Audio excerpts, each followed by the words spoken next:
Let's get scratching. We got an explosive broadcast coming to you. Listen up.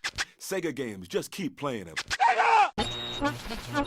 We're back. It's the SEGAbits Swingin Report Show. Live. Get ready for Sega interviews and news.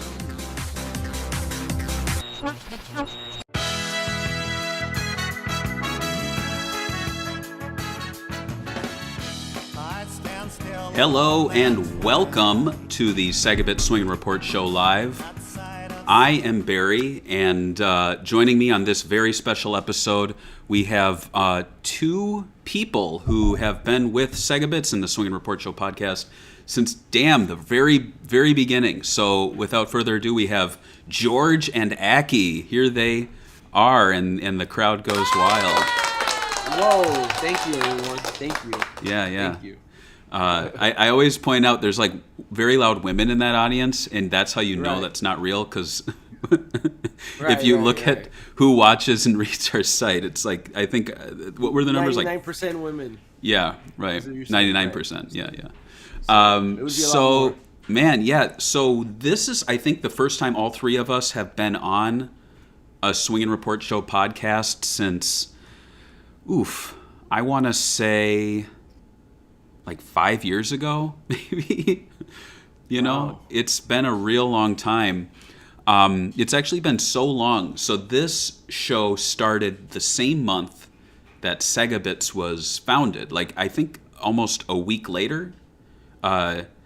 George, you were obviously there. You were doing these with Ryan and I think Aki. I think you guys were the three doing a lot of the early ones. Yeah. And then I joined, I think, by the 5th episode, and then I was on pretty regularly.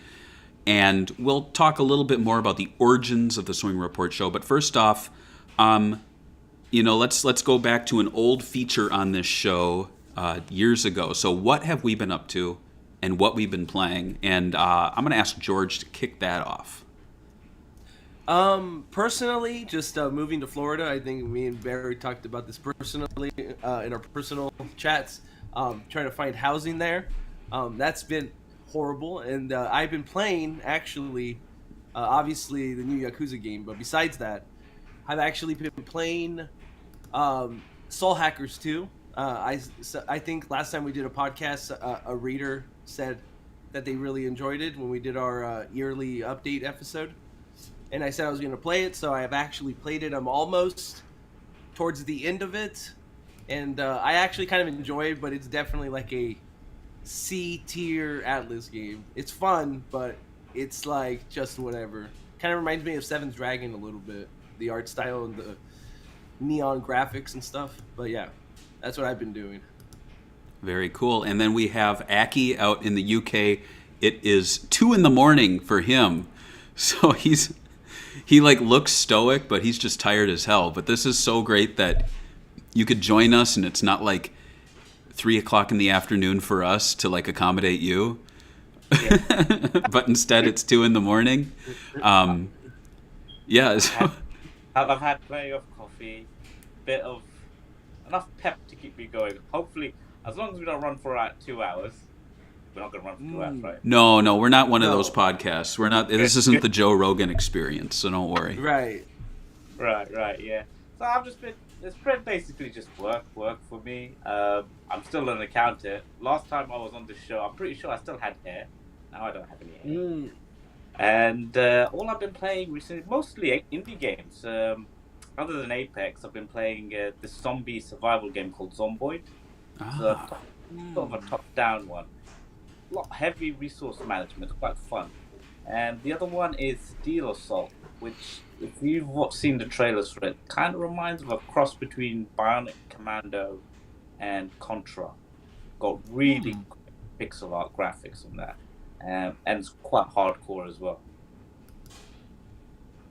Nice. Cool. Yeah, I never heard of those. I have to check them out. So what I've been playing is I feel so lame because on my personal Twitter and on the SEGAbits one, I'm like talking like a ton about the Neo Geo Pocket Color, which is like, this thing's like 20 years old, and I sound like some guy who just discovered the Game Boy, and I'm like, hey guys, do you hear about this? This is so cool. But like, yeah, It is cool. It is cool though, and I think the reason why I always wanted one of these was that to me Neo Geo Pocket Color was like, I mean, you know, like when there's like a social cause and there are people who are directly impacted and then there's the people who are the allies, and it's like they're not being impacted but they're there for the fight. For me, Neo Geo Pocket Color was always like an ally to the Dreamcast. Like, obviously, Sega didn't have anything to do with this outside of 2 games being on it, but just the fact that it was like basically the portable for the Dreamcast, like you'd plug it in, it worked with a handful of games. Official Dreamcast magazine would review Neo Geo Pocket Color games, which was so wild to me. And then just, I don't know, I just really wanted to get one, and did you ever have that realization, like with retro gaming, where you're like, this price looks good, and then you're like, I need to get this now, because I feel like in a year, this thing is going to be like, I don't know. Yeah, unattainable. So this one, I actually got this for $140, which is not bad because it's brand new, like out of box. It came with the box. Like, there's no scratches on the screen at all. Like, nice. And then I got the basically the EverDrive equivalent. It's called the Neo Pocket Game Drive there. And that came out during the pandemic, and I totally missed that it even was a thing. And so I was like, well, this solves all my problems. Like, I can drop a little bit more on the hardware and not spend a dime on the games. So and the games are expensive. They're so expensive. In fact, if you check out Racket Boy, you know, they have those collecting guides, and they were like, oh, the Neo Geo Pocket Color can be had for $60, and and you can get a bundle of games for $80. Like, you could get 6 games for $80. I'm like, no, you can get like Sega SNK Gals Fighters for like $150. You know, it's just like and someone's saying, if you want them complete, forget about it. Someone's saying don't drop it, but obviously, you're like, I'm not gonna drop. Oh no, I dropped it. No, I didn't. I threw something on the floor. It was a little magic trick. Little live variants of fun. The Neo Geo Pocket? Variants? Well, there's color variants, and there's actually a slim version too. But this thing is so small that all the like hardcore fans are like, don't get the slim because it's too small. You know, it's almost like the Game Boy Micro, where you're just like, oh, this is fun. So yeah, I've been playing a lot of games on that. I've really been enjoying the fighters. There's like a King of Fighters, or what is it? Capcom. Oh, it's I think it's Capcom versus SNK on there, and it's just fantastic. Like, there's story modes and cutscenes. It goes above and beyond what I expected for a portable. I really like the chibi graphics, the little chibi graphics. The characters, I really like it. It's so cool because basically they've defaulted to the chibi style throughout every single game. I mean, I guess because SNK is making every game for it. So they had this great like internal basically decision that every single game will have this art style, and it works so well because when they do the crossover games, they just kind of rip the pixel graphics from one, drop it in the other, and everything works. You've got, I think there's maybe I'm wrong if there's Marvel, but I know there's SNK, Capcom, Last Blade, there's that whole Gals Fighters, there's a card battling game. It's such like, it's a small enough library that you can get really into it but not feel overwhelmed. Like, I think there's 80 games on it, and maybe 60 of them are like totally playable for English speakers, and there's fan translations. So yeah, just like, if you've been pocket curious, like, run out and get one now because the price is right. I also have, since I'm doing show and tell, I showed these on our Twitter account. These are, I think, the stupidest things. They're rental cases with red Sega logos. Oh, and how much did that cost you? These were, I think, $8 each. Oh, that's not bad. Okay. And I put my loose games, so it's Risk and James Pond, which is probably Aki's favorite game because it's British, right? Right. Is it James Pond? Yeah, Pond. James Pond. But that's one of those ugly EA cartridges, so that's the fun I have going on over here.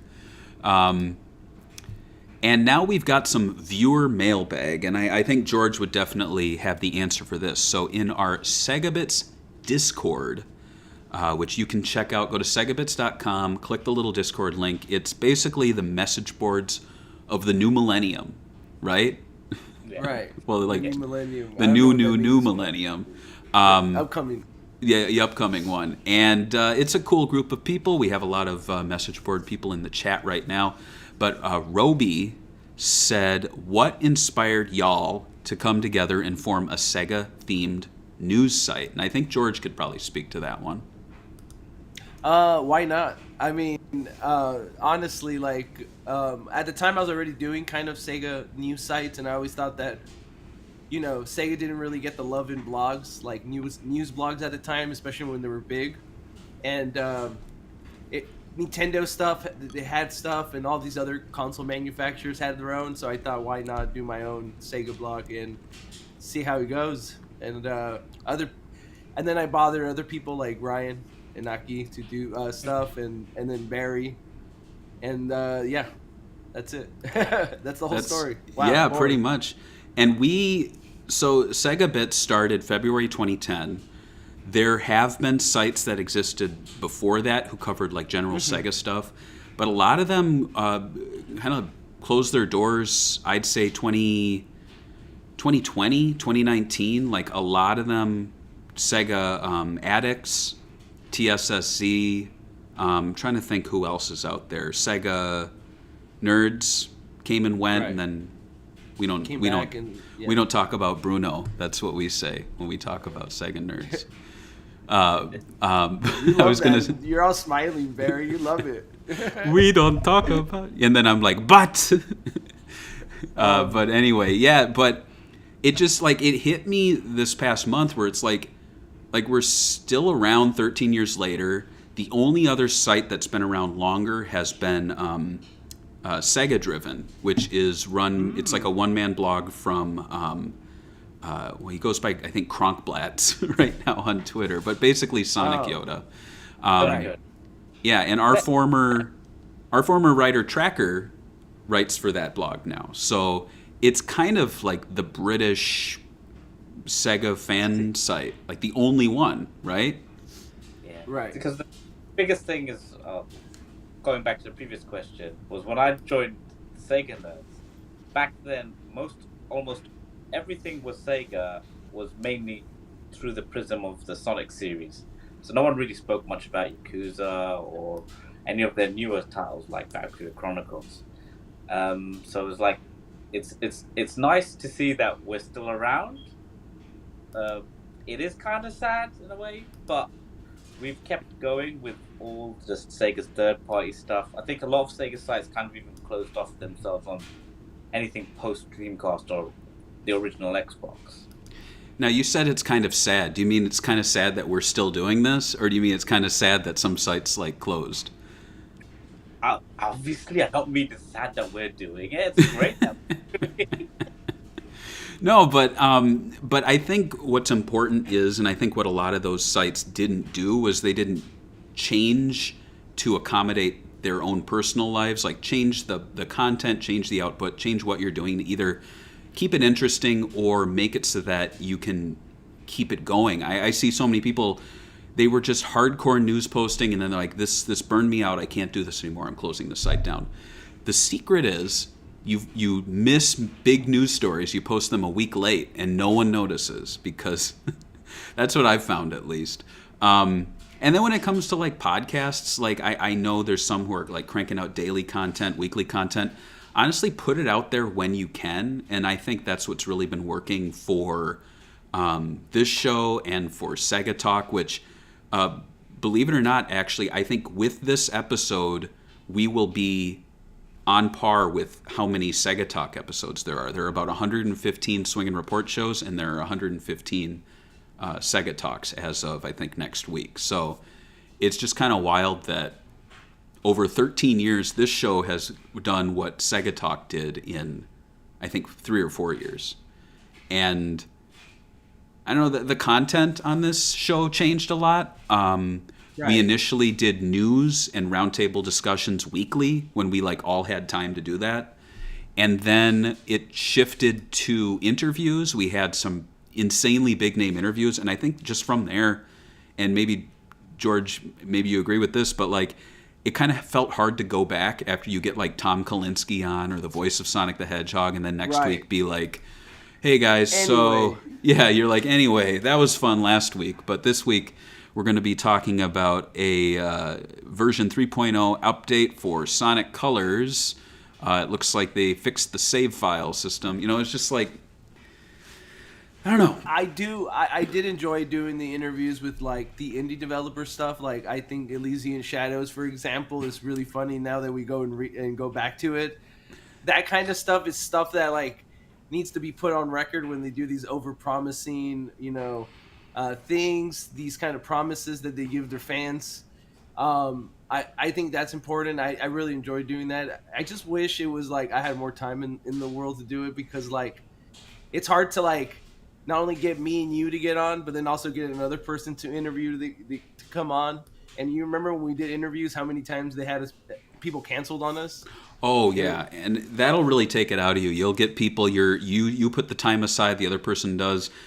You're like, you cancel plans, and then you sit down. They're like, hey man, I can't make it this week, and you're like, I'm done doing interviews. I'm not doing these anymore. There's also been issues where like time zones, like they're like at like I remember one time this guy, I was in the middle of my day, and he's like, I'm ready, and I'm like, yeah, we're recording tonight. And he goes, yeah, it's night for me. And I'm like, where do you live? And he's like, oh, the Middle East or something like that. And I'm like, nope, sorry, miscommunication. And so it fell through. But it's a learning process. And so, we could have quit doing the show, but we didn't. We kept going. And I think after a little bit of a hiatus, but not a big enough hiatus to disqualify us from being a yearly podcast, at least. I think 2020 we did one show. Yay, an annual show. But now, I don't know, I really like doing these live ones because it fits with my schedule so that we can at least have something going out there. And then, doing special shows like this. So if people like this format, let us know, because I'd love to do more of these, especially when games release, when big news hits. Like, even if this is not a monthly thing, like if 2 or 3 months down the line and it's Sonic's anniversary and there's Sonic Origins Mania Plus, whatever they're calling it, coming out, I'd love to have you guys jump back on and talk about that stuff, and maybe talk about Sega news so we can do recaps. But so that's, pretty much the origin of SEGAbits, the long winding road of the Swingin' Report show. For me, some of the funniest moments have been like when we've had people come on and then I say the name of the show and I realize they don't get the Space Channel 5 reference. Like Tom Kalinski's on and I'm like, welcome to the Swingin' Report show. And I'm like, he probably doesn't know what that reference is. So it makes us sound like dorks or like swingers or something. I don't know. Oh, right. Yeah. But who knows? They're making a Space Channel 5 movie. So maybe we were smart to pick this title. Yeah, they are. Yeah. All right. Who's gonna play Lady Gaga? Lady Gaga's gonna play Ooh La La. Yeah. No, it'll be Lady Miss Cure, right, from D-Light. I'm sure. So, but let's dive into the news now. So, the big news this week is that Like a Dragon, Ishin. It landed. We're going to take a look at the launch trailer, but first I got to ask you guys. Before you say, can you say the name of the game again, but with an exclamation mark in the end, please? It has it on the title. I got to turn my microphone down a little bit. So it's Like a Dragon. Ishin! Exactly like Did that. that work? You got it. And now let me do the YouTuber React one for you. Let me get that. So it's Like a Dragon. Ishin! There we go. I wanted to make George cough. I know, I'm sick. But what I find so bizarre about this is we basically changed the Yakuza series into the Like a Dragon series, and I have not made the transition yet. Have you? I don't call it Like a Dragon. Yakuza. Yeah. No, I'm still calling it Yakuza, actually. It's like a game under the Yakuza brand to me, but it's just called Like a Dragon Ishin. But I don't think I'm ever going to go, oh man, I love the Like a Dragon franchise. Don't you? doesn't come up roll off the tongue. That's the problem. It's grammatically incorrect as well. So it's like, I love the Lack of Dragons franchise. It doesn't sound right when you say it, but when you say I love the Yakuza franchise, it's like, oh, that makes perfect sense. Yeah, well, over here in America, we had a show called Mad TV, and there was a character named Miss Swan, and she had a sketch where she'd say, like, he looked like a man. You remember that, George? So that's that? Right, I do remember that. They'd be like, what is the name of the man? You know, what did he look like? She goes, well, he looked like a man. And so that's what I think whenever I hear Like a Dragon. It's like, what did that tall Japanese man look like? Oh, he looked like a dragon. But right. anyway, deep cut for the millennials out there. But let's take a look at the Yakuza Like a Dragon Ishin trailer. Ishin! And react to it. You guys will hear it. I'll be seeing it. But this is the launch trailer that just released this week.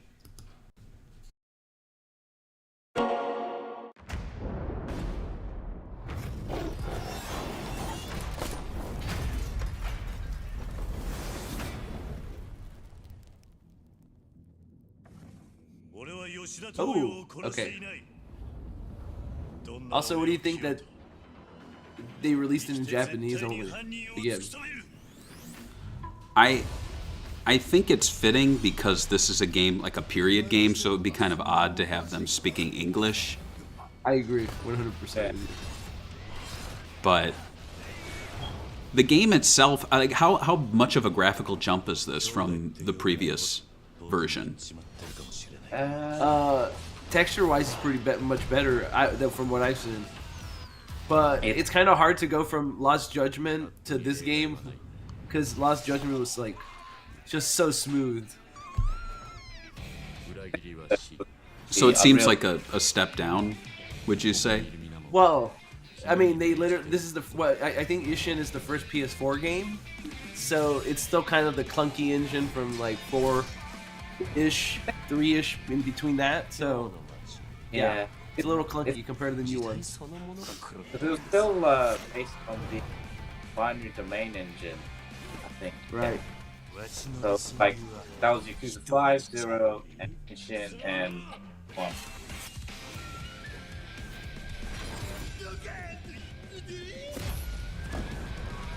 Also, it's on the Unreal Engine, which I thought was kind of weird. Right when I booted it. They've been making that transition though, haven't they? Like, what was didn't they use that for Frontiers? Maybe I'm wrong. They used that for Atlas. Used that on Shin Megami 5, and I think Soul Hackers 2. And Soul Hackers 2 is actually Unity. Actually, I've been playing it. Oh, all right. Then Super Monkey Ball was either Unity or Unreal, but now I feel like saying it's probably on Unity. Just easier. There's a few they do on Unity. Yeah. So this game, this was, like you mentioned, this was one of the first Yakuza games to release to the PS4. But am I wrong about that, Aki? I think it was. Yeah, no, it was the first for the PS4 because the PS4 released in February in Japan. It released like 6 months later, 5 months later. But it still came out on the PlayStation 3. Right. They didn't drop from the PS4. Didn't make a PS4 exclusive until Yakuza 6. That was like a Dragon 6. Real good Gothic 6. I don't know what to call it anymore. What's the franchise? Right. and then Kenzen is a game taking place in a completely different era. There's no narrative ties to this one, and that released before this in 2008 to Japan only on PS3. Correct? Yeah, that's right. So they're moving backwards. Do you think this was the reason they picked this one was because the PS4 is just easier to port? Probably it's more modern. Like, Kenzen is pretty back. Like, it's all the way back in 2008. It's even more clunkier. Yeah. But I mean, that they've been playing catch up. Yeah. I think one of the other reasons is because Ishin was made in a sort of like a who's who Yakuza. Like, the whole franchise is all the characters are historical figures. While Kenzine's only got like 4 or 5 returning Yakuza characters, and the rest are all original. They probably had that. Well, we can throw in some of the Yakuza Zero boys because we know everyone loves them, and that's why we got Yakuza back. Okay, so I mean, do you guys foresee like them re-releasing Kenzan and Of the End, which I think is Dead Souls in the West? Right. Like, I personally do. Yeah. I mean, are those good games? Are either? I know Of the End, Dead Souls gets a lot of flack from fans. Is it any good? I think it's the best way to describe Dead Souls, and it depends if you like that franchise. Is it's Dynasty Warriors but with guns? Right. Okay.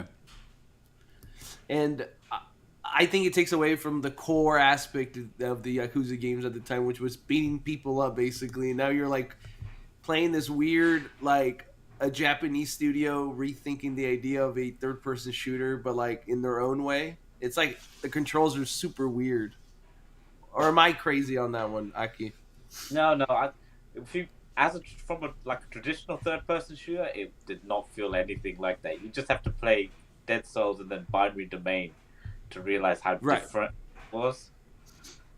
Yeah. I mean, if you did remake Dead Souls, it'd probably be a lot more work than Kenzan or Ishin has been, because it's like, I don't think most, even new fans, are going to want to jump into how Dead Souls are.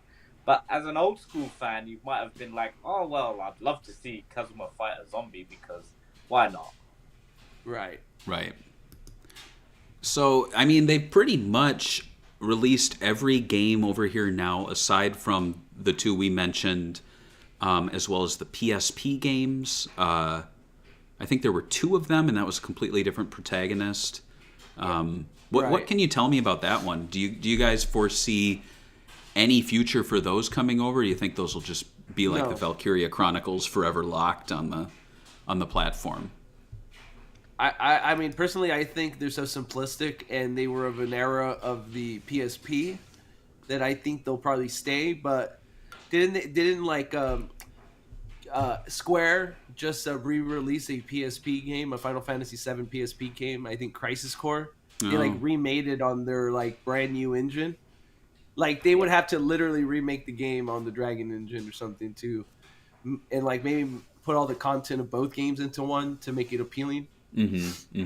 But I don't know. One thing we know that Sega was saying is they either want to remaster games or remake games. So Inshin falls under the remaking. Same with Super Monkey Ball, and then you have their some of the Persona games that are just getting remasters rather than remake. So I agree with George. If they're gonna bring the PSP games, I think they're called Black Panther or something. Yeah, that's it. If they bring them, they'll probably have to remake them, just like Dead Souls. Kenzan is probably the one that has the least amount of work they need to put into. Yeah, I'm looking at it. It's it was originally called Project K, Black Panther, Like a Dragon, New Chapter. Now, we have seen what the future of the franchise is going to be. It's going to be a side story, almost like a budget title, which is something I guess we've kind of seen from the series. The remasters or remakes of 1 and 2 were, I mean, they weren't high-end, but they definitely were kind of, I think, sold at a lower price. I don't recall. Right. And Fist of the North Star is also like a B studio, like one of the lower tier. Yeah. Yeah, so I could see like them kind of filling the gap with either these smaller side story games. Like I'd actually love to see other characters covered. I know Goro Mojima has his fan base, so to give him his own game, maybe they could like call it like, I don't know, like Mojima Chaotix and put it on the 32X or something. That'd be kind of fun. Right? Yeah, exactly. But because they have the assets, they have like the missing story chunks in other games, so you can still experience the narrative. Like, what is the name of the game? It's called like, it's the worst title ever for a video game. No offense to the Yakuza Like a Dragon fans out there, but what is it called? It's called like a Dragon. The man who lost his name or something along those lines. Right. Like what? They really went all in on like translating the weird Japanese titles. Like look at the like original Japanese title of like Yakuza 4. It was like Yakuza 4 The Fall of Legendary Stars or something like that. It's like, what? It's called Okay. Like a Dragon 7 Side Story, The Man Who Erased His Name, a.k.a. Like a Dragon Gaiden, The Man Who Erased His Name. And I mean, The Man Who Erased His Name sounds like a Clint Eastwood kind of Western. It's kind of cool there, but it, like you were saying, it's like, Western? well, you I know, love like it. The Man with No Name, you know, like it. Right. But it sounds like a poor translation. So when you say like The Man Who Erased His Name, it sounds like a guy who like literally erased his name. I don't know. I get it, but it sounds kind of clunky. Like a Dragon Gaiden. I think they should have just stuck with that. But maybe they're turning it into a franchise. And beyond that, we have Like a Dragon 8, which is going back to the numbering, which is so funny that they dropped the numbering for 7 in America. They called it, what was it? Yakuza just- Like a Dragon, right? Yeah, Right. And it should have been. This one should have been Yakuza Like a Dragon 2, right? Because like Yakuza Like a Dragon was actually a popular game. Like Right. people talk about Ichiban. It was a good reboot Right. for the franchise again. Right. So it's weird.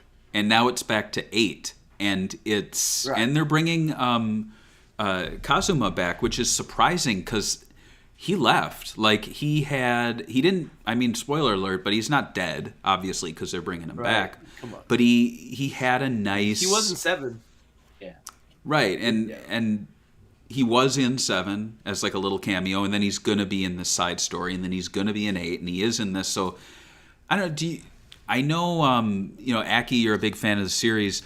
How did you react when they switched out the protagonist, and what are your thoughts on them not sticking with it?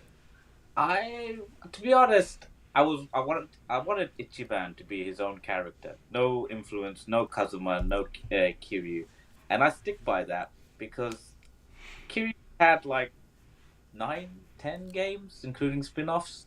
It's kind of a Right. time that another character should step in and show.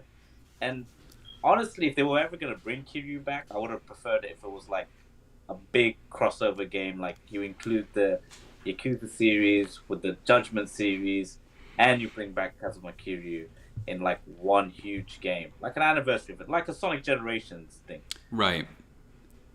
Yeah, you make a good I point agree. there, because with Generations, I think people forget that Classic Sonic was well and truly like not around. We did not have classic Sonic games. I mean, Sonic 4 very intentionally pushed the modern style. It really was just in, and you see all the crap behind me, it was in the collecting where classic Sonic really shined. I mean, I have a whole shelf right here, I'm pointing at it, and that's all modern classic stuff. And so they've been really pumping it out, but when it came to games, like, we did not have anything until Generations hit.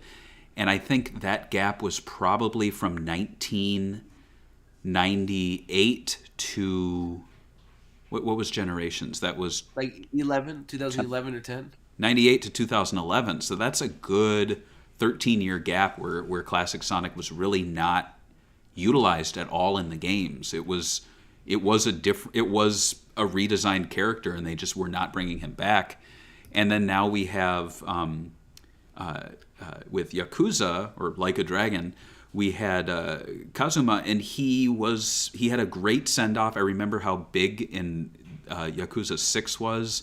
They really were pushing, like, this is the end of his story. And I think it was like a 1-year gap until we saw he was coming back anyway. And, I mean, do you think narratively, like, it hurts 6 at all that he's back in such full force now with the franchise? I'll let Aki answer that. Yeah, I think, yeah, because 6 had a perfect ending. It's like you didn't need to expand on it, and it does hurt a little bit because you're like, oh well, it's got a bittersweet ending. He's sort of left his family behind just so he can protect them. Now all of a sudden he's just been thrown back into the game. Doesn't let 6 finish itself as its own game, as its own story. It feels like you have to now go on to number 8 to see how Kazuma's story continues. Right. I agree. Yeah. And I think it also makes me a little scared about Yagami and the Judgment franchise. There's been a lot of rumors that the management company of the main actor is hard to work with.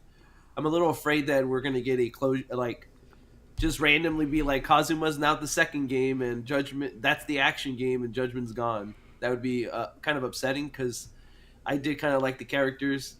I really did like Lost Judgment. I thought the finale for that game was really well done. That the combat was really smooth. So I would love to see this franchise have another entry. It kind of felt like a season of a show where the story starts and ends in one thing. You could just, so I really enjoyed it. Always like the endings for those games. So Yeah. it would be nice. Yeah. Well, I think that's a good end to our Ishin discussion. George, you're reviewing that, correct? I guess not because they gave it to me super late. I don't think Yeah. it'd be time. It's already been out, so I'll probably do a preview of it. Maybe we'll talk about it next time we do a podcast or something. Give it a nice actual talk about the story or something. Yeah, like a yeah, live yeah. where we talk about the story. Yeah. Right. I'm gonna beat it, but we'll see if I have time this week. Just post the score to the site. Just post the picture, a little like B+ or whatever, and that's it. Right. Right. So now we're going to be moving into a little news portion here. So, Aki, because we have you on and you are the numbers man, we actually call you Numbers. People don't know that. Right. That's his name. So Numbers, we wanted to talk about this news that actually is reported here on Eurogamer, not SEGAbits. And Sega has committed to a 30% pay raise for existing staff to, quote, strengthen its global competitiveness. And they made a statement. This isn't something that leaked out. This is actually Sega making a statement about, boy, they're playing so many flippin' trailers on this website. Right, I love those websites with all the trailers and ads. You should get an ad blocker. I know. Well, if you hack blocker on Eurogamer, just say, please take it off. We need you to, watch our ads. I know, right? And then they're starting to play trailers for the Flame in the Flood launch trailer, which I'm not here to watch or promote. Well, but it says here, I'm going to watch it after the podcast. By revisiting the compensation system, Sega believes it will further stabilize employee income and create a more comfortable working environment, as well as further strengthen its global competitiveness. So, Aki, what do you know of game industry salaries, if at all? And do you think this is a good sign for Sega? Does it seem like they're splashed with cash? Like, what's the deal here? There's a couple of things. It's actually slightly more complicated. It's not just Sega acting on their own. It's time for us to rise everyone's pay. The Nintendo's also given a pay rise. I'm not sure how much, and a lot of it's got to do with the Japanese Prime Minister himself saying to various companies, it's time for you guys to increase everyone's wages because inflation's hurting us, and there's nothing we can do about it. So Sega's kind of going on with how the political arm of Japan is pushing all these companies to increase wages. When it comes to salaries in Japan, video game developers are actually really poorly paid compared to, the United States or United Kingdom, France, Canada. I think right now when I read it, they were saying it was something like 220,000 yen, 220,000 yen or something in their report. I did a quick calculation. That's about $20,000 or $22,000 a year. They're saying they're going to be giving graduates, and it's actually straight from all of Japan. Their creative industries generally historically pay everyone poor wages. But it is true that Sega themselves should be rising their pay for their employees, because you've seen a few of their, I don't want to say a lot of them, but a couple of their key developers or a couple of their smaller junior promising employees have moved to companies like Nintendo and Capcom. When it comes to their capabilities, they probably could raise even more. I think Sega's even raised their profits because games like Sonic Frontiers and Persona 5 Royale have been doing so well. So I think long term it's going to help Sega because Sonic Frontiers just came out. It's got a really good group of developers behind it. The Yakuza series has got a lot of great developers behind it, which they've also lost to I can't remember what. Yes, that's right, NetEase. They lost Negoshi and a couple of other key developers. I'm hoping that this stems any further loss of talents because they've got a good thing going right now. And that's the Yeah, word from numbers. so I was looking at a story came out today that Toyota did a pay raise too. Right. Who? Sorry. I'm sorry. Toyota. Sorry, I muted myself on accident. I guess I hit the keyboard. He was swearing. I was swearing. So Toyota said that they had a historic 20-year high pay raise, and it was like they said in the last 20 years, and it was only 5%. I was actually shocked that it was so low. I was like, I expected 30, like Sega or something, but I'm assuming they get paid more making cars than developers do, sadly. But doesn't this also mean that it's a 30% raise in video game budget, basically, for every game across the board? Actually, yeah, that's a good way of looking at it. It is actually an increase of 30% if they do it to a lot of their, especially graduates. Sega generally tends to use a lot of new graduates as the workforce. You know, they've kept a lot of developers like Izuka and Nakamura and I'm trying to think of some more, but as you know, there's a lot of long-term Sega employees from the 90s that are still at the company. But if you go further down the food chain, you see that they've got a lot of newbies who joined the company. Japan does have this problem. They should be trying to deal with it, and I think you kind of see it with people who've left Japan and come to America. Like, what was the Sonic-themed director that left and joined Naughty Dog? I forgot his name for a second. Forgot his name too. I know who you're talking about. I totally blank on his name. Yeah, exactly. I mean, he said, well, you know, it's better working in America than in Japan, and I think a lot of key developers, they're now starting to think about it. Like, you can move to America. Even Izuka, I think, has moved to America, hasn't he? Yeah, I think so. Right? They had the San Francisco team. That's right. Yeah. So I think Yeah. there's a lot better work benefits for employees to leave Japan and come to the United States, and Sega and Nintendo and Capcom and all of them have to react to it and like give your employees better work benefits. And Capcom's doing really well right now. It's insane how well they're doing. Oh, Capcom, like, look, Street Fighter 6 looks brilliant. They've actually put themselves back on track, and I think Sega I agree. will do so as well. I mean, they're a bit behind Capcom, but looking at the recent releases and how they've tried to put more quality assurance on their products, it's not just even from stuff like Sonic, but even Yakuza. I remember back in the when the franchise was still young, it was still getting mid-70s in Metacritic. I think me and George were even talking about, like, why is Yakuza 4 getting like 74 or 75% on Metacritic, and nowadays it's like with the high 80s. Right. Easy. I was gonna say Capcom does have an advantage that they have a lot of like multiplayer games that are really popular, like Street Fighter 6, Monster Hunter franchise. I wish Sega would have a team focus on something like that, like a co-op game or some sort of online game. They had the kart racing games, but you know. Yeah, I mean, obviously they've got Phantasy Star Online too, but New Genesis, it feels like they dropped the ball a little. Like, it feels like it was released 6 months too early. Like, the roadmap wasn't prepared properly. They might have panicked because of COVID, and obviously Sonic Frontiers, I think, was originally meant to come out in 2021, was it? Or was it 2022? I can't remember. But I think they did delay it, but it was I think Sega smartly have been doing this thing now where instead of announcing delays, they just will delay something. They won't give a release date, essentially. And so fans will freak out and go, oh, when's the release date coming? And then when the release date hits, it's like the game was never delayed because we never knew when it was going to release.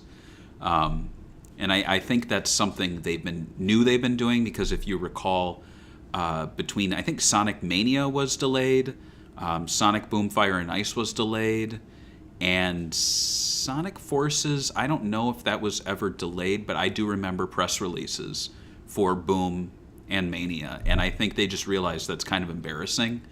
And so with Frontiers, it was delayed, but it wasn't You know what I mean? Like, you can't. It's like that thinking man meme. Like, can't delay it if you didn't announce a release date. Right. So that's what they've been doing there. Something I thought was interesting with the story is they say it's for existing staff, and I don't recall any mass layoffs at Sega, but there were a few people who were laid off earlier this month, in fact. And one of them was actually working as a social media manager or director for a upcoming mobile game, like that was canceled. It was like a free to play mobile game. I don't want to like mention the person's name because they were laid off, and that sucks. So you don't need a bunch of losers like us talking about, oh, you were laid off. Yeah, exactly. But still, like it's interesting that behind the scenes they're clearly cutting some projects and cutting some team members.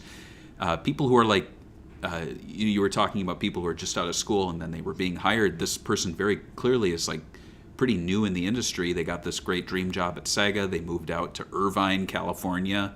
And George, I mean, you're in California now. Like, what's out there? Like, is it a place to move to? Irvine? It's great. The sun's a little brighter. The cars are just a little bit faster. So yeah. We have bike lanes everywhere. It's beautiful. Parking spots galore. If you hate walking anywhere, come to California. You drive everywhere. Oh, that's great. No cities, walkable. You'll love it. That's awesome. So yeah, it so sounds it like seems I'm being negative. But yeah, I'm it does, but you're not. But it does seem like they probably did do a little reorganization before they announced this pay raise. Because last thing you want to do is announce company raises and then lay someone off a week later. Yeah. Things with Sega is that there's a lot of things that they were slow to react. Like for the longest time, I don't think even me and George kept talking about it constantly. They put so much of their resources in the arcades. Especially because it's Japan only. So there's so many developers who, instead of making them work for only the arcades, they could have moved them into the console teams, which I think they're doing now, to be fair. But it's something that they should have been reacting on sooner, rather than dragging their feet through the mud and thinking, no, we don't need to get ourselves out of the arcade industry, even though the only country that really was viable for them anymore was Japan. Yeah. And even then, even before they did the announcement that they were selling off all their retail places before COVID, they had like big plans to do that Fog network gaming. Fog gaming. And COVID happened and it went away and they kind of never talked about it. Fog gaming, it's fine and all, but then like when the fog rolls in and all the creatures start coming into the fog and you like hide in a grocery store and then you have to like kill your family, it's not good. Right, they didn't think of it. No. That doesn't happen in the book, okay? What, the book? Fog Gaming's based on a book? Oh, man. Oh. Sega's innovative. Wow, I didn't know they made books, too. Hey, you were talking about arcade creators and creatives making the move to consoles, and I think that's the perfect transition to talking about Samba de Amigo Party Central. This kind of came out of nowhere. It leaked, actually, but we didn't news it because we typically don't news leaks when they're going to appear the same day. We all know full well, especially George and I, Aaron Weber, those dreaded DMs from Aaron telling you hey guys, you saw something today. It'd be really cool if you could not put that up on the website or delete the tweet or something. You can't delete tweets, I tell them. But yeah. It reminds me you can. I guess can't. I don't know I don't know how any of this works. But yeah, so that leaked out shortly before it was officially revealed on the Nintendo Direct. And little was known about this game beforehand. I don't think we had any leaks outside of the day of. And when we saw the leaks, there was a lot of speculation. Like, is this a third-party game? Famously, I didn't believe it was real. I thought it looked fake. Yeah, and right. What was really promising was that after it was revealed, Shun Nakamura, who is the original director for Samba de Amigo and is still with Sega, he was like tweeting up a storm talking about the team. So we don't know yet if he's producer, director, but he's definitely working on it. And I think that's exciting. His last director role was Rhythm Thief and The Emperor's Treasure, which if you do not own that, jump on the 3DS eShop before it closes in March. pick it up because it is a rare as hell game, and it's a fun game. Right. It's a very rare like adventure rhythm game from Sega that you really, I guess, Space Channel 5 and Rhythm Thief and I don't know what else. But he's apparently making a comeback with Party Central. And so I wanted to take a look at the trailer that appeared on the Nintendo Direct. This is the Japanese version, so I'm just going to turn the volume down quite a bit just because we don't need to have a Japanese guy yelling at us. But why don't you put the American one so I can hear the guy talk over the video, the American Nintendo guy? And today we're going to see I hate that guy, that's why. He's so smooth, his voice. You don't like him? Another fun Shake-'em adventure with Amigo. You know, like that's how he does it. Can you imagine him narrating like a Stephen King book? The clown's gonna pull your children into the sewers. Have some fun with it. You know? This summer. Murderous clowns? I'm intrigued. Ding, ding, ding, ding, ding. And then the trailer starts. I was going to comment on that real quick. Isn't that a weird thing for Nintendo to do? Like, it spoils the reveal.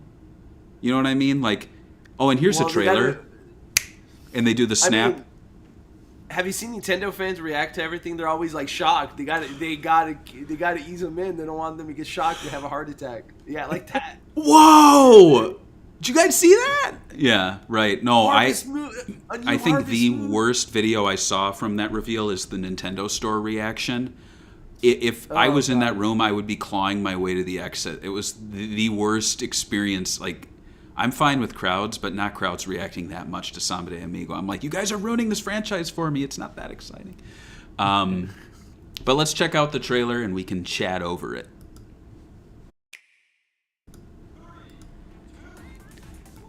Oh, they ruined the game. Come on, what is this? Like, where's the original art style? Well, the art style, yes. I want to talk about that. He's got the Tintin hair. He's got the little coif. And don't forget the earrings. The earrings? Are the earrings gone? No, he's got different ones now. Oh, Amigo's growing.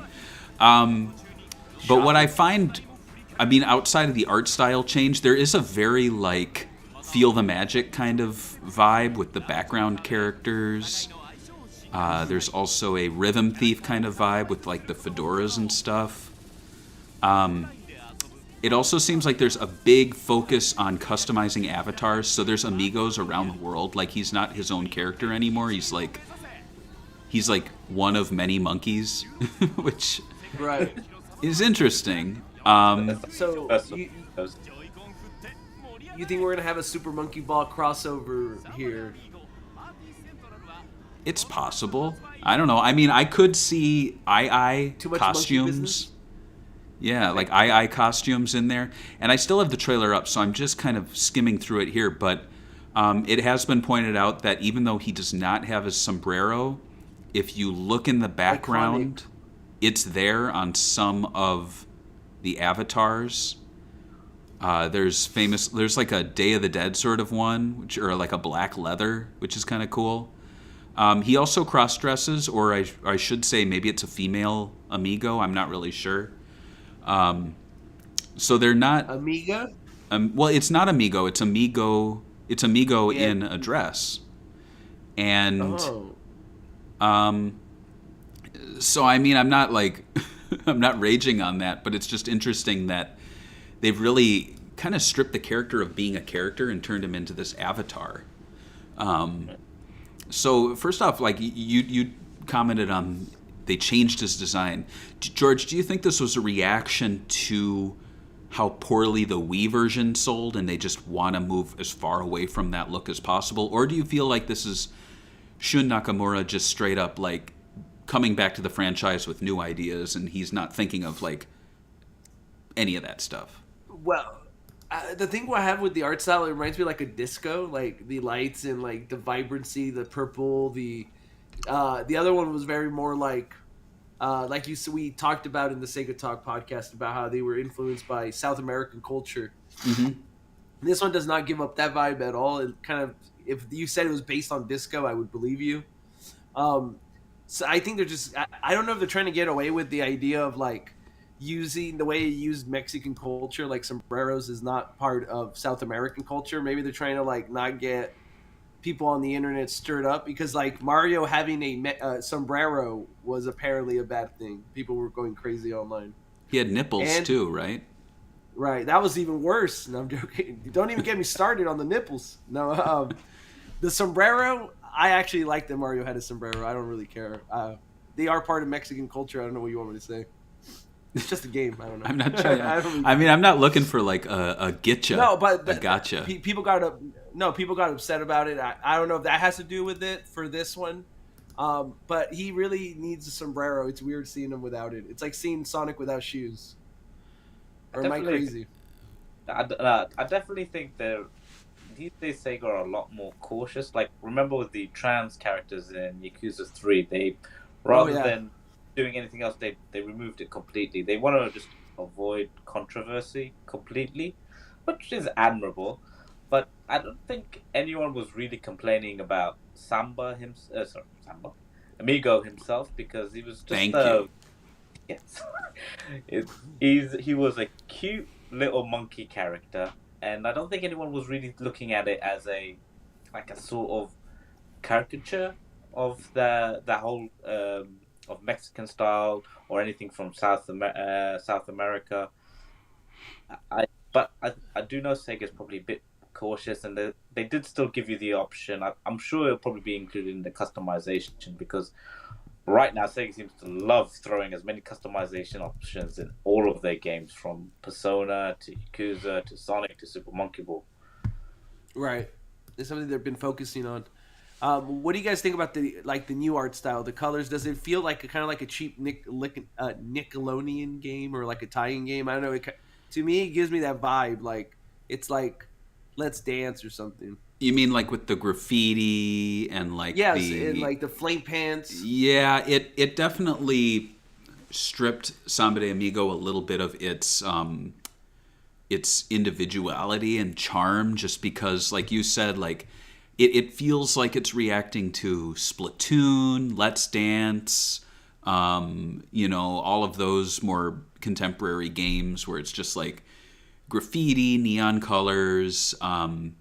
And, I was mentioning the customization, like, you could play this whole game and Amigo will always be in a banana costume. Like, there's no real control from the game itself over the look and feel of the character. And if you've played the Wii version and, of course, the Dreamcast and arcade version, depending on the song, it will sometimes change, like, the look of the characters.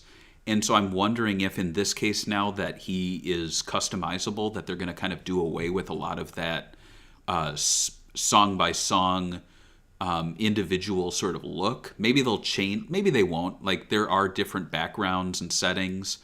So just like, as a longtime fan of Samba de Amigo, I played stages so many times that every time they look the same. They're always like, oh, if you're doing... like, ole, ole, ole, that feeling hot, hot, hot. They're going to put it in the same setting with the same background dancers. I'm wondering if this is going to look a little different each time. Like, maybe it'll be randomized settings, randomized costumes. Interestingly, one character I have not seen. Every character is back from his little background roster, except for, and I'm blanking on the name, but it is a... I thought it was a woman, but it's a flamboyant cheetah boy or something like that, or tiger boy. Oh, it's on the cover. I'm trying to remember. But he's not. He's not in this one. I haven't seen him, and I'm wondering if this is another reaction where maybe they did do away with the hat and they did away with the flamboyant man tiger or whatever it is. Lion. I gotta look now because I claim to be a Samba de Amigo super fan. Is that what it is? I think it is a cheetah. It's like I thought it was a girl the whole time. So no, this is news to me. That Rio. So it's a male animal of indeterminate species who wears cheetah patterned clothing. Oh. So, but there is Bingo and Bongo. They are the two large mechanical bears who have tiny bears inside of them. Linda, who is the beautiful butterfly girl. Amigo, and then who are the two cheetah guys? is it man? Chumba and Wumba. Chumbawamba. Chumba and Wumba. Isn't So that Chumba like a and band? Wumba are there, but yeah, Rio is missing. So maybe there was I a little. was gonna say that the game uses Joy-Con motion controls, Yeah. right? Can you hear me? I don't know if it was choppy. No. Dr. Skotnick weighs in. We have breaking news. Can confirm the Cheetah Man is in the game. The Cheetah Man is in the game. Oh, Saw an image thank of him God. on an Aussie retail site. So they're saving them. They're saving them Crisis for like the averted. finale. Like the game's coming out in summer, so they're gonna save them for the last trailer. Obviously, I was gonna say, what do you guys think that it's gonna use the Joy-Con gesture sensors? And have you guys used it for aiming before? And what do you guys think about it? do you own a Switch, Aki? Yes, I got a Switch as well. Okay, so yeah. what's your experience with motion games? Have you played them at all? Well, Breath of the Wild had really good aiming with the Joy-Con, with the gyros, but I'm still more of a traditional game when it comes to games like Zelda or Sonic or Yakuza. Even if you've got some really great motion control schemes, I'd still prefer pushing my buttons. But with the Switch itself, it's a whole of a lot better than the Wii. The Wii had a lot of issues when it came to motion controls. The Switch is a lot sharper, I found, even with stuff like Mario Tennis, the Mario Party games, even Mario and Sonic. They're much more enjoyable than I found on the motion controls on the Wii itself. Well, that's why they call them Joy-Cons, right? Because they bring joy. Except they have the drift. Well, they Right, do. the drift. Well, it's fun to drift. Tokyo Drift, drifting. But yeah, the tech in these is obviously far superior to the Wiimote. A big thing, though, with the Samba de Amigo Wii, and we talked about this on Sega Talk, George, is that when you have the Right. Wiimote, it's not about the height, it's about the tilt. So this is up, this is sideways, and then this is down. But it's so unnatural to like shake, shake, shake, and you have to go out to the side, shake, shake, shake, and then you have to go down and shake, shake, shake.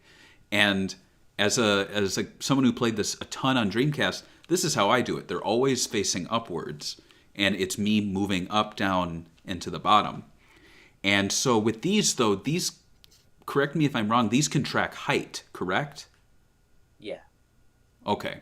So these are able to tell where they are in relation to the screen like this. So if that's the case, then this game, I don't think we have much to worry about.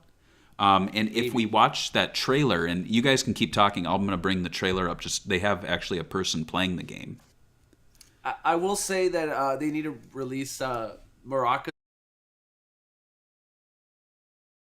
They need to release the Maracas officially on the Switch. Like, you know how cool that would be? Even if it's just like a batch of 1,000 unlimited run games. Oh, you know they will. I think one of the It'd good be things awesome. that when Sega have an excuse to make a collector's edition, they will take that excuse. Oh, well, Yeah, I they hope most- so. And I hope I'm they watching work the well. footage. It's most definitely height-based. It's not angle-based. There's even new poses like swiping. So I remember with the Dreamcast original, it would do this. But now it seems like you can do a lot more stuff with this. So it's going to be a lot more dynamic. I think it's going to be a lot more accurate. And there was that interview we actually reported on like 2018, I think. Do you remember that, George, when the Switch came out and Nakamura was like, "This is it at last. Like the Switch has all the tech we need. We need to bring Samba de Amigo back." And so, I mean, It only took 5 years. it took a while. But, like, and I think his reasoning, too, was that with the Wii, when you buy a Wii, you only get one Wiimote. And so he felt like it was asking a lot of a two-player game to have 4 Wiimotes. Right. Which at the time, I think those things were like, what, $40, $50? Like, they were expensive. Yeah. And with these, Joy-Cons are expensive, too, but you get 2 out of the box. And you get 2 with every console. So I feel like if you own a Switch, you most likely have another set of Joy-Cons, and if you don't, you have a friend that has them. So you're going to invite a friend over, and you're going to have enough to play a 2-player game. And there's going to be online, which I think is really exciting. We've never, I don't think, had that before. So For like scores or to play music online together? I think you can play online. I'm fairly certain there was that footage of like dozens of amigos. Ooh, okay. Yeah. It's just, And what do you think about the music? What do you think the music's going to be like? That's the big question. They said there's going to be EDM. There's going to be, I'm assuming, like traditional Samba de Amigo tracks. My big hope is that they stick with the classic Sega music. I really want to hear Magical Sound Shower, like arcade 1980s music. Like, I hope they don't feel like that's too old to include. I mean, it was in 1999 even, but at the very least, I'd like to see maybe like some of the meme music, like the from Yakuza. What is the name of that? Sing it, George. Yeah. Right. Yeah. And you can imagine like like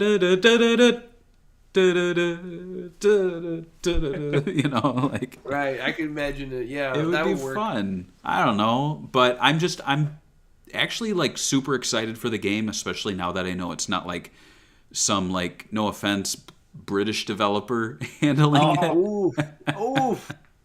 Gonna put U's in the title. You're like, what is this? I can't read this. I'm just saying, and it's a proven fact that British people do not know how to make video games, right? No, I'm just kidding. They know how to make PC simulator games. That's about it. It's British people like to steal Japanese IPs and make sequels, though. That's a proven fact, right? To be honest, I mean, in Jet Set Radio, I don't know why it felt so weird looking at Jet Set Radio made by someone who hasn't really experienced Shibuya. Yeah. Right. Exactly. They're like, yeah, I mean, I could go on a whole rant about that, but like, it's such a Japanese game. Like, imagine if some fans were like, we want to make the next Yakuza, and we're going to make the best Yakuza game ever. And it's like, oh, have you been to Japan? They're like, no. It's all based on what we learned from the Yakuza games. That would actually be kind of cool. I'd like to see that, like a super tone-deaf Yakuza fan game. But I would love to see Steven Spielberg remake like a Akira Kurosawa film. Like, that'd be great. Seven Samurai. Steven Spielberg brings the classic home. But at least with Samba de Amigo, it's not a super Japanese game, but it is most definitely a game from a creative who's still at Sega. And so it would have really bothered me to see him like as only an advisory role in Japan while someone in America or Europe was like making the game. It reminds me of like when the original Sonic and Sega All-Star Racing, they were being developed. While I had every respect for Sumo Digital, it's like Sega were known for their racing games. So you would think you'd get AM2 or one of Sega's arcade developers to actually make that crossover game because they've got the pedigree for it.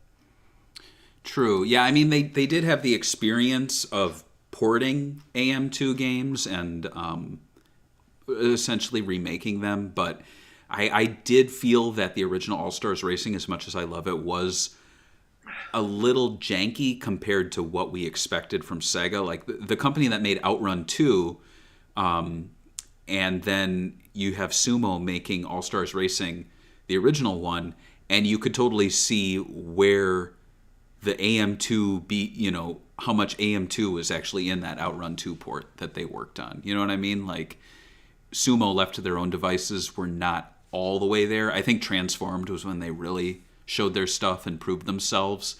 And that's why it was kind of unfortunate that they kind of did not return until Team Sonic Racing, which felt like such a step down, and also made me realize that I think a lot of the staff who worked on Transform probably is not there anymore, which is something we also experienced with Sonic, the main series, where when Forces came out, we were like, oh, I guess all the people we liked from Colors and Generations just aren't there anymore, Yeah. Right. But I think with this game, I'm not cautiously optimistic anymore. I'm just, excited to learn more. it's interesting. They haven't really had music trailers yet. I mean, we're in February, so what, March, April, May? We have 4 more months, but there's a lot that they still need to show off. And I'm hoping that E3 is probably going to have playable demos. I don't know if I'm going to be at E3 because it seems like no one's going. Right. But They if sent you a badge, though, I saw. I did. I got a badge, but I have nothing else. Why didn't you give me a badge? I'm the one that lives in California, and I have 0 badge. You have 1 badge. Are you going to be there in June, though, or whenever it is? Well, they invented planes for a reason. I'm joking. Explain yourself, Aki. I said, well, isn't George looking for a place to live? Maybe he should just go to the E3 show floor and just make a tent. Stay there? Yeah. Outside like the rest of the people. Well, I'm thinking if they do the Samba de Amigo, like, whole designed area, maybe you could find, like, I don't know, like a little hut, a little monkey hut. Yeah. To get a little siesta in. Yeah, well, he's a villager, right? Amigo, he lived in the mountains, right. So maybe he has like a little villager hut you can go visit. Looks like we have a little bit more time here, so we're just going to touch on 2 more stories here before we close things out, because I know Aki has to get to bed. He's sleepy. So Should be. Maybe, why don't we have him sleep while we talk about the news and whisper? So this bit of news is cool. So there is a rare English version of Sega Sonic Cosmo Fighter. The ROM was released publicly online, and at the time of writing, it was not playable on MAME, but now it is. So I don't think any of us have played this game, but I know, Aki, you've been to Japan, correct? Right, yeah. Have you ever seen the Patrol Car or Cosmo Fighter in person? No, I went to there was this old arcade place, sadly closed down now, but they had a lot of the classic stuff. Didn't have any of the Sega Sonic Cosmo Fighter. But it is something that I knew about from, like, well, if we're looking back 15 years, I think Sonic Cult, I'm not even sure if they're still around, but they had lots of stuff about all these niche Sonic games. So I'm excited to try it out, just to see, like, oh, well, this is something I heard about 15 years ago. Right. Yeah, it doesn't look very dynamic, the gameplay. Well, no, these games are really just glorified, like, riding games for children. They just sit there and it kind of plays itself, and there's a little bit of interaction. But, I mean, this was basically the early days of Sonic. The character wasn't really that well established, and Sega seemed pretty happy to have other teams within Sega working on him. Like, they did not seem very precious. And yeah. I'm going to see if the audio works. It might be choppy. If it's choppy, then I won't play it. But this is... The big reason for this ROM being such a big deal for fans is that it has very rarely heard English audio. And so this is some of the earliest voice acting for Sonic the Hedgehog and Dr. Eggman. So let's see if we can hear it, if it doesn't come out choppy. Whoa! There you are. This is... If you want to rescue your friend, you'll have to down me first. Come on, you guys, get going. It's just It sounds exactly like Sonic. You're awful. It's all over, Sonic. You're gonna pay for this. See you again. So that's Eggman then. Speed up. Hi, my name is Sonic. Dr. Robotnik is trying to capture our friend.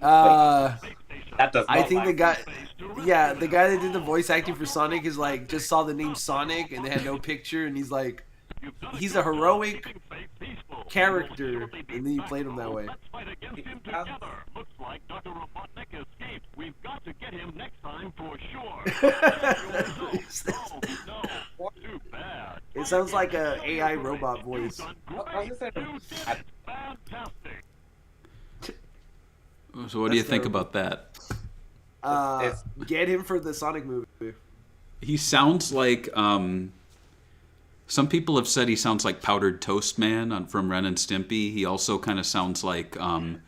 I think there's a superhero in SpongeBob. Like, he just sounds like the stereotypical, like, Superman wannabe sort of voice. And it's so strange because the Robotnik voice sounds like Sonic when you initially listen to it. You're like, oh, that's a pretty good Sonic, but no, it's not. Yeah. So that's out there. You can play it. You can check it out on MAME. I've never actually played this thing. I've never seen it in person. I've watched video clips of it. But it's kind of in the same vein as the Popcorn Maker game. It's just it's not a it is a game, but it's not. It's more of an arcade ride experience. I feel like I need to get the voice clips, put them in an AI program, and recreate the voice. So I could type out a script, and then make a fan mod so you could play as that Sonic and that Eggman in Frontiers. I think that would be awesome. Those voices in it would be amazing. That would be good. All right, Dr. Robotnik, this is the end of the line for you. Yeah, that would be pretty cool. I'd look forward to that. So when's that dropping? When I get enough money to buy the 11 AI license. Okay. So soon, hopefully. I'm excited. Next bit of news is one that I sure will it will surely upset some fans. So Sega's iconic Akihabara arcade is being taken over by a rival. So if you've been not following the news, Sega closed and basically their arcades were rebranded to Gigo. Gigo was the minority shareholder in Sega arcades, and then they became majority, and then they bought it out outright, but licensed the Sega name, and then dropped the Sega name and became Gigo, which does have some history. Aki, do you know anything about Gigo? Gigo? Not too much, unfortunately. I did remember reading up on it, but they mainly, I think their business started off from the UFO catchers, if I'm not mistaken. I think they might have done the first remote-controlled UFO catchers, like people could play on their mobiles and then go to in Japan. You're controlling it like that. That's think. Interesting. Don't quote me on it. If I'm lying, it's fake news. I never said anything. You don't have right, of course. Anything. It's going to get deleted. But I think that's how it happened.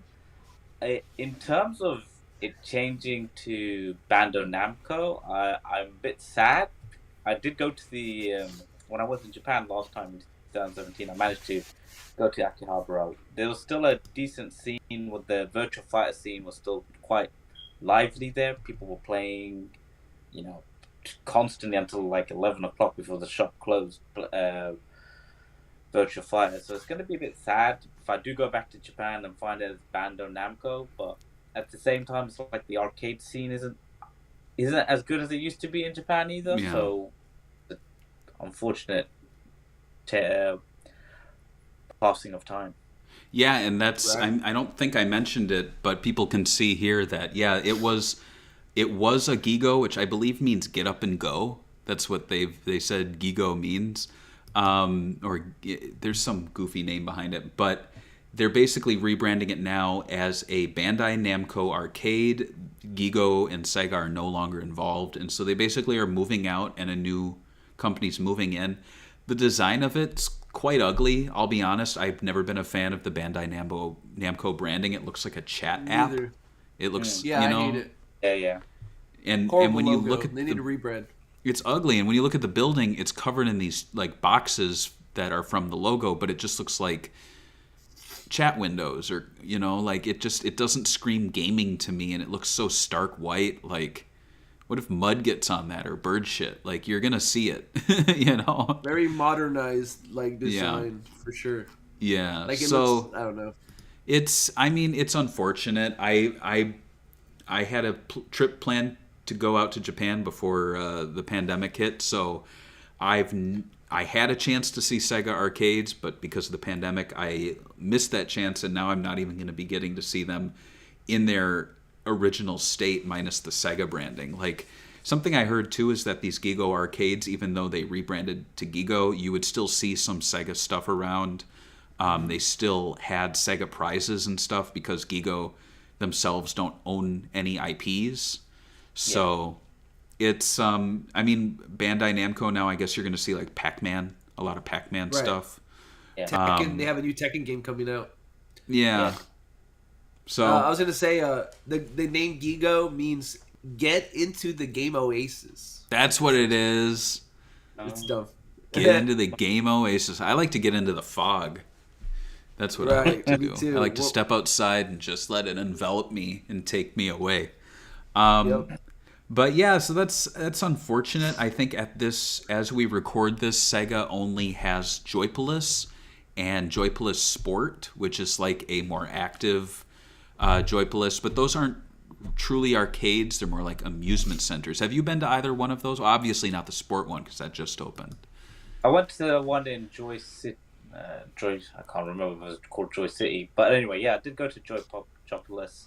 There are still arcades there, but it's more like there was one with initial D, but it was a fully made car that you're sitting in and looking at the screen driving that. Not really too much on too many arcade games. There was still stuff like what was it, House of the Dead, and there was that other Let's Go Jungle. Like probably about 3 or 4, but it was still mainly an indoor amusement park rather than a center. But I think slowly Sega's been selling off their shares of the business. I think it may be mainly owned by a Chinese company at this point. But they've still retained the Sega branding. I think they might now become the minority shareholder of Joypolis. Oh, well. Well, I mean, onwards and upwards, I guess. Sega's fully transitioning to being a publisher. I mean, they still develop arcade games, but they're definitely not in the business of arcade real estate anymore, or even licensing their name out, which actually surprises me. Like, I fully expected Sega to still license their name out because, unlike Get Into the Game Oasis, like, there's something there that speaks to, I think, both Japanese and foreigners when they visit Japan to see those big Sega signs. And now best you're going to do is going to Joypolis or Joypopolis or whatever you call it. I think the biggest thing is that, unfortunately, the arcade industry has been declining for a while. And not just Sega, but not even Namco Bandai or anyone knows how to reverse it. So it probably was better for Sega to just, it's better if we just leave it. Focus on making our software, which nowadays is really selling quite a lot. I was quite surprised how quickly Sonic Frontiers is selling, because I think it's probably at 3 million now, and that's probably the fastest Sonic game sold since Sonic 2. Yeah, that game is doing insanely well. And I mean, with Sonic in general, like the Netflix series, we've got the new movie coming out, we've got Sonic Origins Plus apparently happening. So I guess looking ahead to the future before we close things out, just briefly talk about C-Smash VRS, the weirdest name ever. For the weirdest game to bring back ever. Yeah, right. So, I mean, I bitched a little bit about it on Twitter, but essentially, and I don't hate on this game at all, but I think there's a bit of revisionist history going on here. Because when it's talked about in the press releases and by other sites, they say the classic, the iconic Cosmic Smash. I'm like, no, this game did not exist as that at all. Like, this was this... I remember in Dreamcast magazine... Hidden gem. Yeah, well, not even hidden gem. It's just like, it's just a game that existed. You know what I mean? Right. I remember when, if any gaming magazines covered it, they were like, oh yeah, there's this weird, like, 3D Pong game that's in arcades and it's coming to Dreamcast in a clear DVD case. Like, that was about all we knew about it. And then when people who played it said, oh yeah, it's like Res Pong, but there's not much to the game. But apparently someone liked it enough over there in Europe, again, stealing Japanese jobs. It's actually, to be specific, in the UK. It is an English developer on it. I'm pretty 99% sure it's an English developer working on it. So not even just Europe, specifically the UK. Yes. I'm sorry, Europe. I it's just we don't think about other countries over here in America.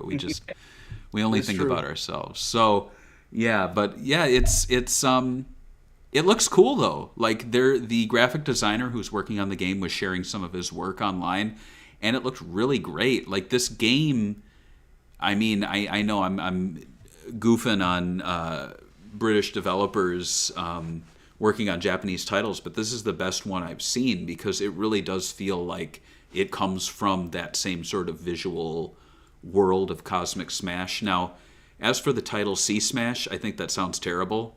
And from what I've heard, they don't have the license. Like someone took the copyright, so now Cosmic Smash is now called C Smash. So to me, it seems a little odd to bring back a old IP, call it iconic, call it a classic, but not call it by its original name. Right. Yeah, I agree. Yeah. I don't know how the PlayStation VR 2 is going to do. I've seen some news people talking about it, and they're not super thrilled about it. It's kind of expensive. It's not backwards compatible? It's not backwards compatible is another thing. So this one's only for the PSVR 2. Yeah. Which kind of hurts because I don't know if I don't even know if you could play the PSVR 2 on a PC. So that's kind of lame too, because it would be great to be able to use the setup on a PC to play Half-Life Alyx or something that's not on PSVR. Right. But yeah, I don't know. I'm still not in on the PSVR 2. I do like the way this game looks. I'm hoping it comes out on PC and maybe I'll be able to play a non-VR version, maybe just motion controller or something. Yeah, this developer has worked on other platforms. They're not a Sony exclusive developer, but maybe this is a timed exclusive. So we could be seeing this on MetaQuest or whatever. But from what I've seen, there have been some people in the community who went out there to play it. Dreamcast Junkyard were there. Oh, nice. And I feel like it's unfortunate that we didn't get on the press list earlier. I know some people were saying it's because I wanted the press kit, but to be honest, that too. Well, that too. But to be 100% honest, it's because we have Aki right here, who's our man in the UK, who we'd love to send to these things, and we didn't hear anything about it. And it kind of frustrates me when it's maybe we're not a Kotaku. We're not some big name gaming news site, but clearly they were smart enough to ask Dreamcast Junkyard to go out there. So where was our pass? I don't know. Maybe it got lost in the mail. I thought you ran DC Junkyard or did some of the email stuff for them. We'll talk about that another time, George. Okay, all right. Yeah. A little sore subject for me. Oh, I'm sorry. Boop. Yeah. Oops. No. Oops. I'm sorry, big oops. No, I'm just kidding. Right. To be quite honest, there was talk of me taking over the site, and then no one actually was working with me. I would message the writers, and they just were kind of confused. They're like, "Who is this guy?" And I'm like, "I'm the one who took over the site." And they're like, "No, you're not." So no one wanted to work with me, and then it just never happened. I don't know. It was very weird, very strange. You never used WhatsApp. That's probably what it is. I don't know. Maybe it's all these anti-British things I say on online. I think so. Probably coming back to bite me. But I don't give a shit. But in any case, I'm hoping to hear more about this, because the only way I'm going to play this is if I'm invited to a press event or at a convention, because I don't think I'm ever going to own this tech, but I'd really like to experience it and write about it. So yeah, it's an interesting direction for Sega. I mean, here we are in 2023, and we have Cosmic Smash and Samba de Amigo. It's feeling like 2000 again, doesn't it? Yeah, because right. One thing I'm loving is it's taken a while, but we knew back in, I think he said in 2017 or 18, Haruki Satomi was we want to kind of bring Sega's classic roots back, up the quality of our games, give bigger budgets, and we're slowly starting to see that. I remember the leaked reports. I'm allowed to talk about Bloomberg's article. They said, "Yeah, go ahead." And it was a Crazy Taxi and Jet Set Radio, wasn't it? They were saying that Sega's potentially working on something on them. So it's nice because we had that period from. Was it 2012 when they had that restructure that lasted for 3 years, and then all we got was Sonic, Aliens, Football Manager. Yeah. The odd one out of the whole games they kept bringing back. So now that we're coming back to it, it feels Sega's slowly becoming that diverse, incredibly unique publisher compared to everyone else. It's not all AAA games. Right. Soft or Electronic Arts. And to like expand on what you were talking about with that Bloomberg article, like they fully are working on something Crazy Taxi and something Jet Set Radio. I think they're exploring how to bring that into like the Fortnite sort of setting where it would be like free to play online. I don't know how I feel about that. I think that could work with Crazy Taxi, but I don't like the idea of Jet Set Radio being a free to play game that once the servers go down, I won't be able to experience it again. Like that's already a franchise that's slowly been being killed by backwards compatibility and delistings. Like Jet Set Radio Future will only play on the 360, and then it kind of stops there. Jet Set Radio HD was just recently delisted. So for them to be like, oh, we're making a new Jet Set Radio, it's going to be free to play, and in 5 years we'll close the servers down and you'll never see it again. Like that would be sad. Yeah. There's been so many games. I think it was like last week, Namco announced like a bunch of games that they're going to close the server to. And even Sega themselves, it's mainly their mobile games, but they're saying we're going to be shutting down service on like, it was that, I think the Phantasy Star mobile game, which is, I think might be ending this year. I can't remember what game it was, but it was a few of their mobile games. So there's always that worry that, yeah, it's great that you're trying to reimagine Jet Set Radio, but at the same time, in 10 years' time, I'd like to show anyone, look, I love this game when it came out. We should play it again. Right. And I was going to say, Crazy Taxi, they actually have been very free in exploring things with that IP. We had Crazy Taxi City Rush, which was like the Endless Runner version. And then we also had Crazy Taxi Gazillionaire, which was later renamed Crazy Taxi Tycoon. And that one was, it was the weirdest game. It like played itself. Do you remember that, George? You just tap things and it makes money. And it had Hulk Hogan in it. Remember it had the Hulk Hogan commercial? The weirdest thing. And so I feel like if we do see something happen from those projects, it's going to be Crazy Taxi first because they don't seem to be as precious with it. But having said that, there has been art of the Jet Set Radio one leaked. And I know I shared like a blurry picture of it on the SEGAbits Discord the other day or earlier today, and then I deleted it just because I like to be sneaky. But they essentially were testing art styles. So at that point, they were like, do you like cel shaded? Do you like this more painterly, realistic look? But it was the same picture, but done about 4 or 5 times in slightly different styles. It was interesting, which makes me think they're kind of maybe exploring sort of like with Fortnite, like the look and feel of it, like people always say that a game will look like Fortnite. Like I've been playing Ilphonic's Ghostbusters Spirits Unleashed, and the art style is very Fortnite-y. So I think, at least in terms of development right now, the Jet Set Radio game, if it is still happening, at least last we heard a year ago, it was in the art phase, like the concept art phase. So Good point that you bring out, because I think one of the things with Crazy Taxi and with Jet Set Radio, I'm not too familiar how many of the like core people of Crazy Taxi are still at Sega or at a high position at Sega. But with the Jet Set Radio people, most of them are like high-ranking positions within the Yakuza team, so they probably are going to be like, well, we have to be a bit more extra careful. Like, I think the scenario writer is the head of the Yakuza, Masayoshi Kikuchi, is it his name? Or Masayoshi Yokohama. Is it Matsuyoshi Mitsu? Masayoshi Yokohama or Yama, something like that. I completely messed up with his name. So I think there's probably also this extra care with Jet Set Radio. I know they themselves want to bring it back. I just hope when they bring it back, it's not it's too much of a off the rails interpretation of Jet Set Radio, but at least they're keeping it in-house in Sega of Japan, because it's like that indie game that's coming out, which I think it's great. It looks great. Cosmic, what's that? The Jet Cosmic the taxi one or the other one? The other one, the Jet Set Radio inspired one.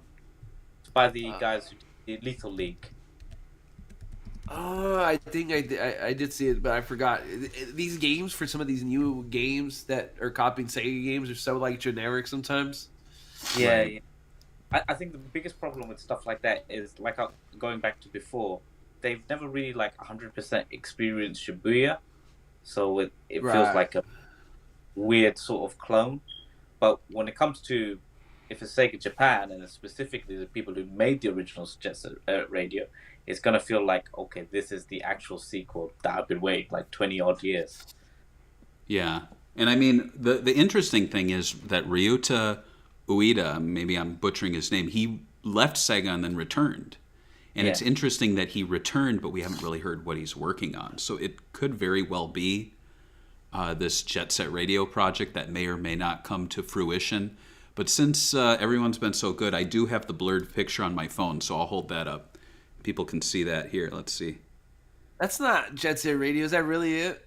That's I the can't blurred see, it's all- picture. that's so blurry. Come on. I Let's can't. see. Well, You gotta- I had to blur it because everyone.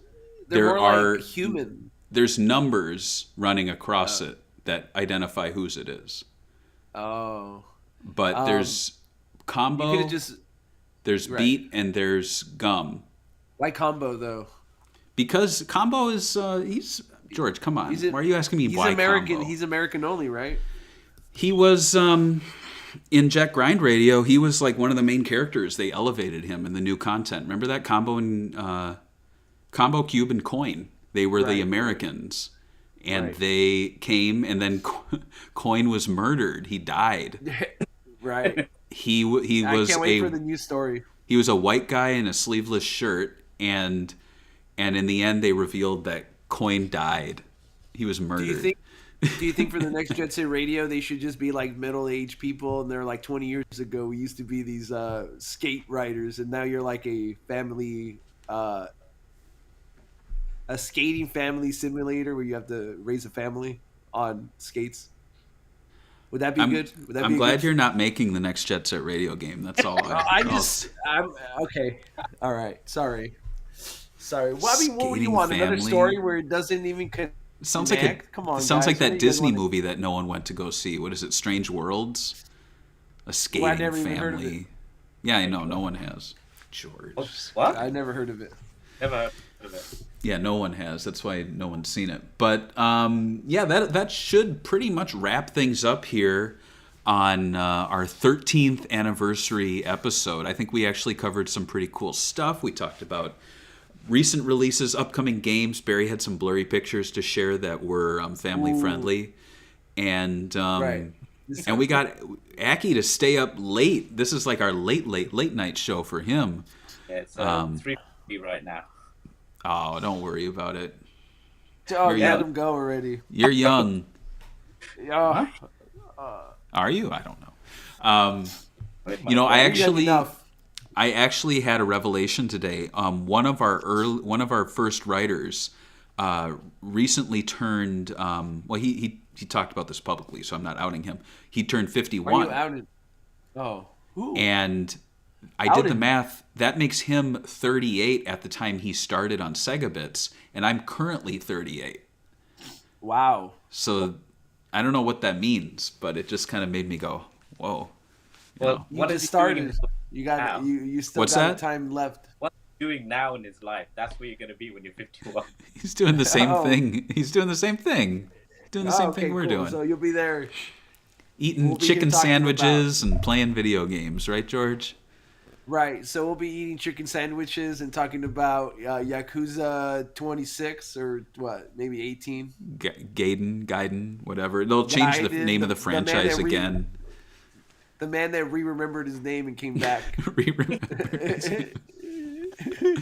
Oh boy. Well, hey, guys, thanks so much for jumping on. This was a lot of fun, bringing the classic team back. I think once personal lives settle a bit, I'm going to be moving. George is moving. We all have things going on. Right. We should regroup, do this again, maybe in June. I know there's a big Sonic anniversary happening. There's going to be some new games, and who knows? Maybe there'll be another Yakuza game by that point, or Like a Dragon game. anything you want to plug or talk about briefly before we close things up, Aki? Only thing I want to plug is I'm working on an indie game called Brock Crocodile. Make sure you check it out. Wishlist it on Steam. Yay! Nice. Absolutely. Yeah, I'm looking forward to Brock Talk. That's coming. That's our new podcast. Right. How about you, George? Where can people find your musings? There's a site called SEGAbits.com. Maybe I'll post on there, hopefully more after the move when I'm settled in. That's about it. I don't really talk right now on social media. Settling down. When I have more time, I'll talk more about whatever I do in the future. Awesome. Looking forward to it. All right, guys. Well, you have a good night. Thank you to everyone for joining us. On the next episode, if everything works out right, I want to do, I'm going to be bringing back our friend APOC, a.k.a. Steve. He promised to sit down with me, and we're going to take a look at some Pico games, particularly the painting function. It's going to be a very weird and wacky episode, and I'm looking forward to that, and, see what else is to come. But and then, George, we have Sega Talk releasing next week. We got to record it, right? I think so, right? Yes. And it's going to be egg. Yeah. An egg episode. Elemental and the history. Elemental Gimme Gear. Yeah, for the Dreamcast. The history of eggs. So that'll be fun. All right. Well, let's wrap things up and say goodbye. Bye, everybody. Thanks for watching. Happy 13th anniversary. See you when we're 26. 26. Oh. Hey, baby, I want to show you something. I want to show you what you mean to me.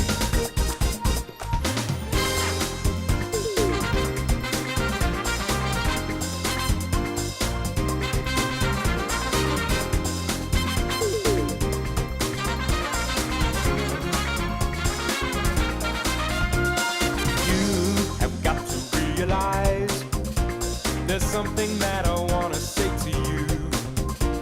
Why do you just criticize everything I seem to say and do? Let me open